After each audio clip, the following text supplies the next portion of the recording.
Hello दोस्तों, कैसे हो आप लोग। स्वागत है आपका आपके चैनल प्रतिभा शिक्षा में। दोस्तों, आज हम लोग यहाँ पर देखने वाले हैं यूपी टेट और सीटेट का क्लास नंबर 8। दोस्तों, हम लोग ने 7 क्लास देख लिया है। दोस्तों, आपको प्ले लिस्ट में दोस्तों आपको सातों क्लास मिल जाएगा। अगर दोस्तों आप कहोगे तो हम कमेंट बॉक्स में भी सातों क्लास का लिंक डाल देंगे। ओके दोस्तों, तो मैं आपको बता दूं कि हमने मनोविज्ञान का पूरा नोट्स हमने आपको अच्छे से लिखाया भी है और आपको हमने समझाया भी है। तो दोस्तों, आज हम लोग यहाँ पर टेस्ट देखने वाले हैं कि आपके 30 में से कितने क्वेश्चन सही गए हैं। ओके दोस्तों, आपको यहाँ पर 30 में से 25 क्वेश्चन हर हाल में आपको सही करना है। तो दोस्तों, हम यहाँ पर आपका अधिक टाइम न लेते हुए चलते हैं, देखते हैं आज की क्लास की ओर। हम आपको बता दें कि अगर आपने अभी तक हमारे चैनल को सब्सक्राइब नहीं किया है तो सब्सक्राइब कर लीजिए, वीडियो को लाइक करिए, प्लस शेयर करिए। ओके दोस्तों, आइए हम लोग चलते हैं अपने अब क्वेश्चंस की ओर। पहला आपका है, पियाजे मुख्य रूप से किसके अध्ययन के बारे में जाने जाते हैं। अब दोस्तों, जब यहाँ पर पियाजे की बात करते हैं तो आपको पता होना चाहिए कि पियाजे ने बच्चों के 4 अवस्थाओं के बारे में बात किया था। दोस्तों, इन्होंने 4 अवस्थाओं के बारे में बात किया था। पहला इनका था संवेदी पेशीगामक अवस्था, दूसरा इनका था पूर्व संक्रामक और मूर्त दोस्तों और अमूर्त। अमूर्त को हम लोग अनौपचारिक अवस्थाएं भी कहते हैं। तो इनके अनुसार बच्चों के 4 अवस्थाएं थी। अगर दोस्तों बात करें आंसर की तो आपका हो जाएगा संज्ञानात्मक विकास। पियाजे के मुख्य रूप से किस पे अध्ययन दोस्तों क्या था, आपका हो जाएगा संज्ञानात्मक विकास, यानी आपका पहले का सी वाला बिल्कुल सही हो जाएगा।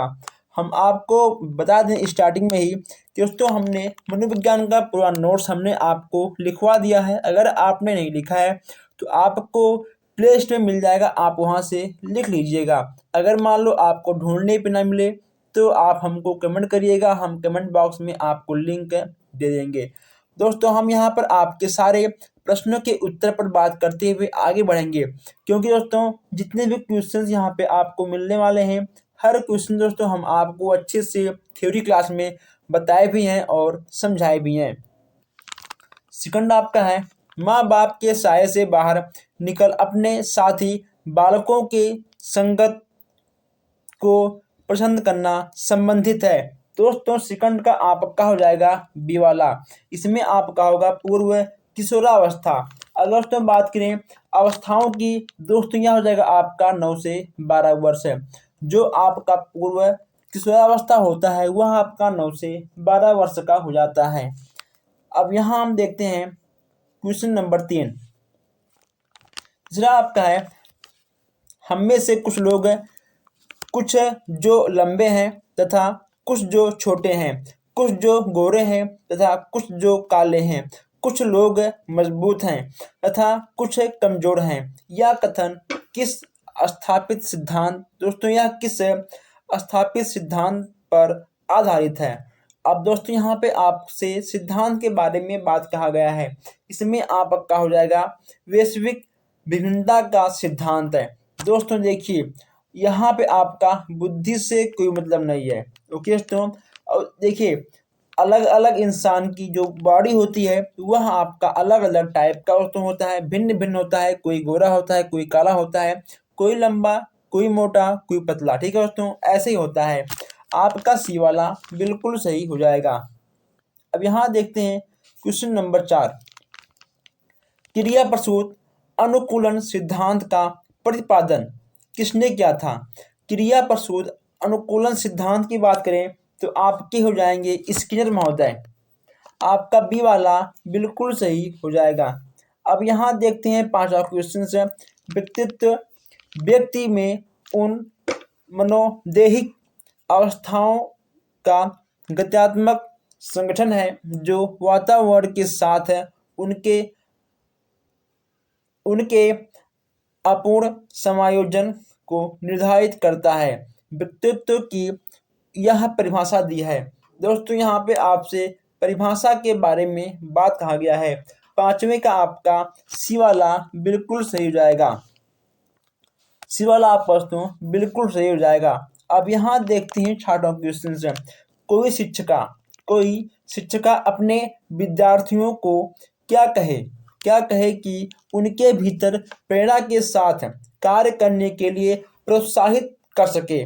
दोस्तों आप एक शिक्षक हो, अगर मान लो दोस्तों आपकी क्लास में कोई भी बच्चा, कोई भी लड़का अगर डीमोटिवेट हो, तो आप उससे क्या कहोगे कि दोस्तों वह मोटिवेट हो जाए और वह आपके प्रश्नों का उत्तर दे ले जाए। दोस्तों अगर बात करें आंसर की, तो दोस्तों इसमें आपका हो जाएगा, इसे करने की कोशिश करो, तुम सीख जाओगे। दोस्तों ठीक है दोस्तों, उसे आपको टॉफी नहीं देना है। ओके दोस्तों, ये सब तो आपके सभी गलत हैं, लेकिन तो आपका ये हो जाएगा कि हाँ आप करो करो, ठीक है आप कर पाओगे, आपको बच्चों को मोटिवेट करना है, यानी आपका डी वाला बिल्कुल सही हो जाएगा। अब यहाँ देखते हैं हम 7वां क्वेश्चन से, निम्नलिखित में से कौन सा सीखने का नियम नहीं है। अब यहाँ आप बताना है सीखने का नियम आपका इनमें से कौन सा नहीं है। अगर बात करें 7वें क्वेश्चन की, इसमें तो आपका हो जाएगा तनाव का नियम। दोस्तों यह आपका कोई भी नियम नहीं है, यानी आपका जो गलत है वही आपका सही है। देखिए दोस्तों, तत्परता का नियम, प्रभाव का नियम और अभ्यास का नियम ये आपके नियम हैं, लेकिन दोस्तों आपका तनाव का नियम ये आपका कोई नियम नहीं है, यानी आपका 7वें का बी वाला बिल्कुल सही हो जाएगा। आप लोग देखिए कि आप लोगों को कितना दोस्तों याद है, कितना आप भूल चुके हो। ठीक है, चलिए, सीखने से संपर्क प्रतिक्रिया सिद्धांत के पावलॉव ने प्रयोग किया था। ओके दोस्तों, सीखने से संवर्धन प्रतिक्रिया सिद्धांत में पावलॉव ने प्रयोग किया था। देखिए दोस्तों, पावलॉव ने किस जंतु का प्रयोग किया था, सीधी सी बात तो ये है। ठीक है, 8वें में आपका हो जाए कुत्ते। पावलॉव ने किस पे प्रयोग किया था, पावलॉव ने कुत्ते पे ही प्रयोग किया था। अब यहाँ हम बात करते हैं सूस द्वारा सीखने के सिद्धांत के प्रतिपादन किया था। दोस्तों किसने किया था ये दोस्तों हमने आपको सारे सिद्धांत की क्लास हमने आपको अच्छे से लिखाया भी था, हमने आपको बताया भी था। ये आपके हो जाएंगे कुलर महोदय। दोस्तों आपका बी वाला बिल्कुल सही हो जाएगा। ठीक है दोस्तों, अब यहाँ देखते हैं हम क्वेश्चन नंबर 10, कार्य को आरंभ करने, जारी रखने और नियमित करने की प्रक्रिया से, दोस्तों प्रक्रिया से आपको क्या मिलेगा, आपको दोस्तों प्रेरणा मिलेगा। ठीक है, चलिए अब यहाँ देखते हैं 11वां क्वेश्चन से, वाइगोस्की के अनुसार बच्चे स्वयं से क्यों बोलते हैं। वाइगोस्की के अनुसार बच्चे स्वयं से क्यों बोलते हैं, ये आपको यहाँ पर बताया गया है। अब यहाँ बात करते हैं 11वें क्वेश्चन की, इसमें आपका डी वाला बिल्कुल सही हो जाएगा। बच्चे अपने कार्य को दिशा देने के लिए बोलते हैं, बच्चे अपने कार्य को दिशा देने के लिए बोलते हैं, यानी आपका 11वें का डी वाला आपका बिल्कुल सही हो जाएगा। अब यहाँ हम बात करते हैं 12वें क्वेश्चन की। 12वें क्वेश्चन की बात करते हैं यहाँ पर हम, शिक्षण प्रक्रिया में निम्नलिखित में किसका भली प्रकार ध्यान रखना चाहिए, किसका भली प्रकार ध्यान रखना चाहिए। 12वें का आपका दोस्तों हो जाएगा ए वाला, यानी विद्यार्थियों की सक्रिय सहभागिता, ए वाला आपका बिल्कुल सही हो जाएगा। हम 13वां क्वेश्चन से, एक 40 मिनट की कक्षा में सभी विद्यार्थियों व मुख्यतः विशेष आवश्यकता वाले विद्यार्थियों की, दोस्तों विद्यार्थियों की मांग को पूरा करते हुए आप किस प्रकार पढ़ाएंगे। दोस्तों बहुत बड़ी समस्या यहाँ पे आपके सामने आ गई है, ये आपको बताना है। अब दोस्तों यहाँ हम बात करते हैं आंसर की। देखिए दोस्तों, आपको 40 मिनट की कक्षा में विभिन्न प्रकार के शिक्षार्थियों के लिए आवश्यकतानुसार शिक्षण कार्य करना संभव नहीं है, क्योंकि दोस्तों अलग अलग बच्चे हैं। ठीक है दोस्तों, अलग अलग टाइप्स के लोग सीखते हैं, और आप केवल 40 मिनट में बच्चों को क्या सिखाओगे, क्या नहीं सिखाओगे। ठीक है दोस्तों, देखिए, अतः ऐसी स्थिति में शिक्षक को कुछ अलग तरीके अपनाने चाहिए, जैसे कोई ऐसे क्रियाकलाप का आयोजन किया जाए जिससे सभी बच्चों की सहभागिता बढ़े तथा आवश्यकतानुसार शिक्षक विद्यार्थियों पर ध्यान केंद्रित कर सके। दोस्तों इसमें आपका सी वाला बिल्कुल सही हो जाएगा। ठीक है, चलिए अब यहाँ हम देखते हैं 14वां क्वेश्चन है। यदि पूर्ण ज्ञान का अनुभव नए प्रकार के सीखने में सहायता करते हैं तो उसे दोस्तों क्या कहते हैं? इसमें आपका हो जाएगा सकारात्मक शिक्षण संस्था संस्थानांतरण। दोस्तों आपका बी वाला बिल्कुल सही हो जाएगा। अब यहाँ हम देखते हैं 15वां क्वेश्चन से। सीखी हुई बात को स्मरण करने या पुनः स्मरण करने की असफलता को क्या कहते हैं? 15वें में आपका दोस्तों सी वाला बिल्कुल सही हो जाएगा। ठीक है दोस्तों, 15वें में आपका सी वाला बिल्कुल सही हो जाएगा। अब यहाँ हम देखते हैं अधिगम असक्ता वाले दोस्तों वाले बच्चे को एक समान दिखाई देने वाले अक्षरों और वर्णों में भ्रम होता है। दोस्तों यही आपका ए वाला बिल्कुल सही हो जाएगा। दोस्तों आपको ऐसे पॉइंट अपने नोटबुक में नोट करने की बहुत ही आवश्यकता है। ओके दोस्तों, जो फैक्ट है आप उसको नोट करते हुए आगे बढ़िए। चलिए इसको थोड़ा हम बैक कर ले रहा हूँ ताकि आपको अच्छे से दिखाई दे। चलिए दोस्तों, अब यहाँ हम बात करते हैं। बैटरी थोड़ी सी लो गई है, जो कोई बात नहीं, 1 मिनट देखें क्या हुआ है दोस्तों, 1 मिनट। चलिए अभी है बैटरी, कोई दिक्कत नहीं। कौन सा था ये? 17वां सृजनात्मकता क्या है? दोस्तों 17वें में आपका हो जाएगा सी। समस्याओं के मौलिक और अपसारी समाधानों को पहचानने अथवा तैयार करने की योग्यता। ठीक है दोस्तों, सी वाला आपका बिल्कुल सही हो जाएगा।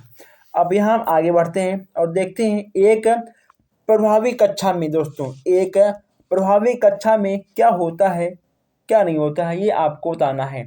दोस्तों इसमें आपका हो जाएगा कि बच्चे अपने अधिगम को सुगम बनाने के लिए मार्गदर्शन एवं सहयोग हेतु शिक्षक से सहायता लेते हैं। यानी आपका 98 का ए वाला बिल्कुल सही हो जाएगा। अब यहाँ हम बात करते हैं अमूर्त वैज्ञानिक चिंतन के लिए क्षमता का विकास है निम्नलिखित अवस्थाओं में से किसकी एक विशेषता है? अगर बात करें 19वां की, इसमें दोस्तों आपका बी वाला बिल्कुल सही हो जाएगा। औपचारिक संक्रामक अवस्था, आपका बी वाला बिल्कुल सही हो जाएगा। अब यहाँ बात करते हैं गेस्टाल्ट मनोविज्ञान की आधारशिला किसने रखी थी? दोस्तों ये आपके हो जाएंगे मैक्स वर्दीमर। ओके दोस्तों, जहाँ आपके आएंगे गेस्टाल्ट जी, वहाँ आपके आ जाएंगे मैक्स वर्दीमर। आपका बी वाला बिल्कुल सही हो जाएगा।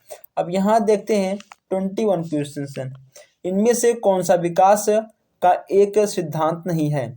इनमें से कौन सा विकास का एक सिद्धांत नहीं है? 21 की बात करते हैं दोस्तों। इसमें आपका हो जाएगा विकास केवल संस्कृति से शासित और निर्धारित होता है। यानी आपका 21 का बी वाला बिल्कुल सही हो जाएगा। अब यहाँ देखते हैं 22 क्वेश्चन। यहाँ देखते हैं हम 22 क्वेश्चन। दोस्तों एक मिनट। बाल केंद्रित कक्षा की एक प्रमुख विशेषता है कि उसमें शिक्षक के मार्गदर्शन से शिक्षार्थियों को अपने स्वयं की समझ का निर्माण करने के लिए उत्तरदायी बनाया जाता है। आपका बी वाला बिल्कुल सही हो जाएगा। अगर तो आपको किसी भी क्वेश्चन में कोई भी डाउट हो तो आप हमसे बेझिझक पूछ सकते हो। अब यहाँ देखते हैं 23 क्वेश्चन हैं दोस्तों। अभी तक आप लोगों ने वीडियो को लाइक नहीं किया है, मैं आपसे बोल दूं कि आपके एक लाइक से हमें थोड़ा सा मोटिवेशन मिलता है दोस्तों। ठीक है, इसलिए आप लोग वीडियो को लाइक करते हुए आगे बढ़िए। अगर किसी भी क्वेश्चन में आपको कोई भी डाउट होता है तो आप हमसे बेझिझक पूछ सकते हो। आइए दोस्तों, अब यहाँ देखते हैं 23 क्वेश्चन हम लोग। शिक्षण में अध्यापकों के द्वारा विद्यार्थियों का आकलन इस अंतर्दृष्टि को विकसित करने के लिए किया जाता है। 23 की बात करते हैं। इसमें दोस्तों आपका हो जाएगा सी वाला, शिक्षार्थियों की आवश्यकता के अनुसार शिक्षण उपागम में परिवर्तन करना। अब यहाँ हम देखते हैं दोस्तों, अभिकर्मायोजित अधिगम का प्रत्यय किसने दिया है। 24 की बात करें, इसमें आपके हो जाएंगे स्किनर महोदय। 25 आपका है, निम्नलिखित में से कौन सा आयु समूह प्रवर्ती बाल्यावस्था श्रेणी के अंतर्गत आता है। दोस्तों 25 में आपका डी वाला बिल्कुल सही हो जाएगा, आपका आएगा 6 से 11 वर्ष।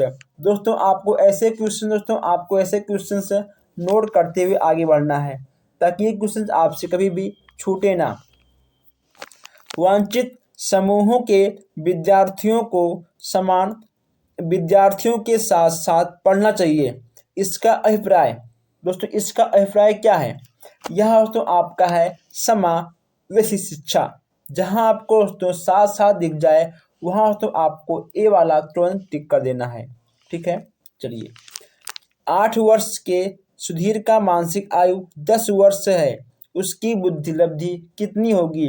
दोस्तों सुधीर की मानसिक आयु कितनी है। दोस्तों सुधीर की मानसिक आयु 10 है दोस्तों, और उसकी वास्तविक आयु कितना है, 8 है। ठीक है, तो मानसिक आयु बटे वास्तविक आयु गुणे आपका हो जाएगा 100।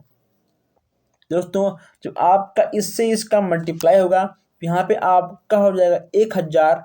दोस्तों 1000 बटे 8। ठीक है दोस्तों, तो आपका जब आप 8 से और 1000 में भाग दोगे तो आपका 125 दोस्तों बिल्कुल सही हो जाएगा। ठीक है दोस्तों, आपका आएगा इसका आंसर 125, यानी आपका डी वाला बिल्कुल सही हो जाएगा। ठीक है, चलिए नेक्स्ट आपका है, संवेग का कौन सा सिद्धांत इस विचार को मानता है कि संवेगात्मक अनुभव संवेगात्मक व्यवहार पर आधारित है। यानी 28 की बात करते हैं। 28 में दोस्तों आपका हो जाएगा ए वाला जेम्स लैंग सिद्धांत। ए वाला आपका बिल्कुल सही हो जाएगा। अब यहाँ देखते हैं, पियाजे के सिद्धांत के अनुसार निम्नलिखित में से कौन सा व्यक्ति के संज्ञानात्मक विकास को प्रभावित नहीं करेगा। 29 की बात करते हैं। इसमें आपका हो जाएगा सामाजिक अनुभव। सामाजिक अनुभव दोस्तों आपका ए वाला बिल्कुल सही हो जाएगा। ठीक है, एक संतुलित व्यक्तित्व वह है जिसमें दोस्तों आपका हो जाएगा इदम एवं परम अहम के बीच संतुलन स्थापित किया जाता है। 30 में आप दोस्तों ए वाला बिल्कुल सही हो जाएगा। ठीक है दोस्तों, अब यहाँ पे आप लोगों ने 30 क्वेश्चन देखे हैं। आप मुझे ये बताइए कि आपके 30 में से कितने क्वेश्चन सही गए हैं। दोस्तों अगर आपकी 25 क्वेश्चन सही गए हैं, इसका मतलब कि आपकी तैयारी बहुत ही अच्छे से चल रही है। तो दोस्तों आप लोग वीडियो को लाइक शेयर करते रहिएगा। अगर आपका किसी भी क्वेश्चन में कोई भी डाउट हो आप हमसे पूछ सकते हो। दोस्तों बस हम मिलते हैं फिर इस वीडियो में। धन्यवाद।